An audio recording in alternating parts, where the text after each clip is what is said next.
Good morning, everyone.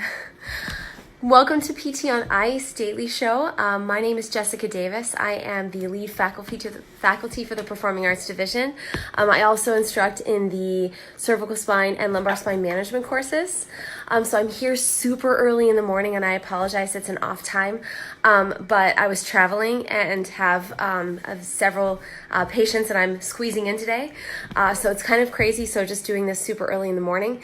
I'm coming back from my live course in Vegas for the Performing Arts Management course. It was absolutely incredible.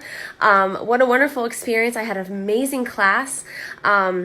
I come back from these weekends and I reflect and I think about what an amazing experience it is to get all these wonderful individuals together who are so knowledgeable and share ideas about our passions for treating the performing artists.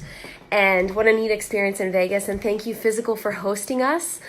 So today, I'm going to actually talk about something that I talked about this weekend, which is the acute chronic workload ratio for the dancer. So where this comes into play, so if you look at incidence of injury in the performing artist, 65 of these injuries tend to come from a repetitive strain, and only 35 come from actual trauma. So they also say that 95 to 98% of these injuries are managed conservatively. So if you look at a dancer's career, typically a dancer's career is going to end on average by the age of 30, and not by choice. Usually it's because their bodies wear out or they have an injury.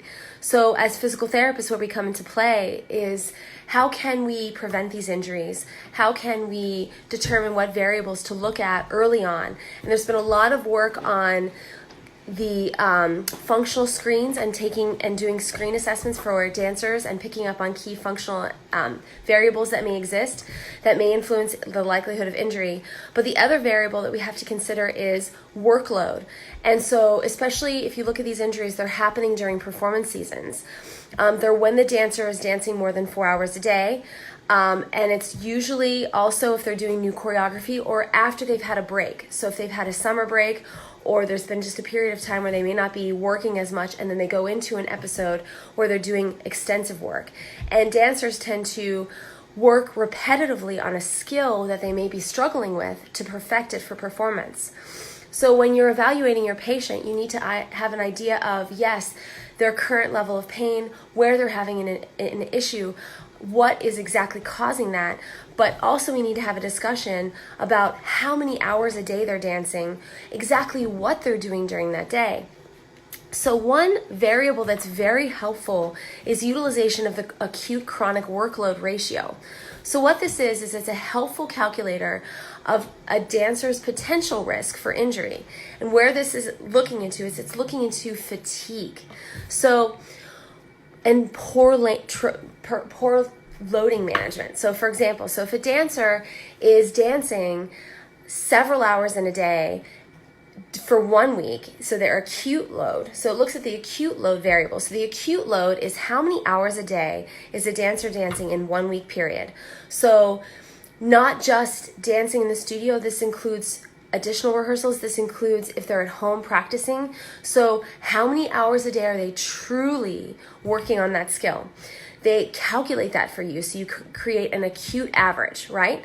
And then you want to know what their chronic workload ratio is. So how many hours on average, hi Dan, how many hours on average are you looking that the dancer's dancing in a 4 week period, right? So you're taking the average hours of dancing over a 4 weeks. So that's their chronic workload. So that's what they've prepared themselves up to for this moment.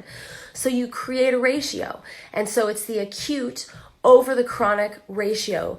And that value has been associated in different research studies on elite athletes, that if it's around 0.8 to 1.3, they consider that the optimal workload level. And what that means is the hours that the dancer is working now compared to the hours that they've worked up to this point has prepared them to handle their current caseload, right? So they're able, their bodies are ready, and the likelihood of injury is very limited based on fatigue, the fatigue factor, right?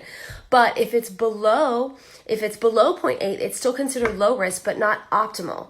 So there's a point where an athlete and a dancer is an athlete needs to challenge their body and prepare themselves for the current workload ahead. And if it exceeds 1.5, it's considered a danger zone, a potential danger zone, or a greater likelihood that this dancer can have an injury. So I wanted to include that this morning because it's a nice variable to look at. And when we're doing our examination of a patient, to get an idea, okay, so now I have at least a way to calculate potentially the workload that my dancer is encountering, to educate them and say, look, based on the number of hours that you're doing right now, compared to the hours that you've done previously, we have a potential for risk for injury here. So we need to come up with a strategy that can help prepare that dancer to prevent further injury. So again, you're going to be looking at your functional screens. You're going to be looking at any variables functionally that may indicate that the dancer may be having some type of a mechanical issue that potentially could lead to injury. But we're also considering fatigue. So I highly encourage you to look up the acute chronic workload ratio. They also have calculations where they correlate that with the rate of perceived exertion. So there's a lot of different things out there, but I wanted to include that this morning because it's a nice variable. I hope everybody has a wonderful day. Keeping this brief because I have to run, but please utilize that ratio. Go out there and have a wonderful Tuesday. Enjoy your week, and thank you for listening, and have a wonderful afternoon. Bye-bye.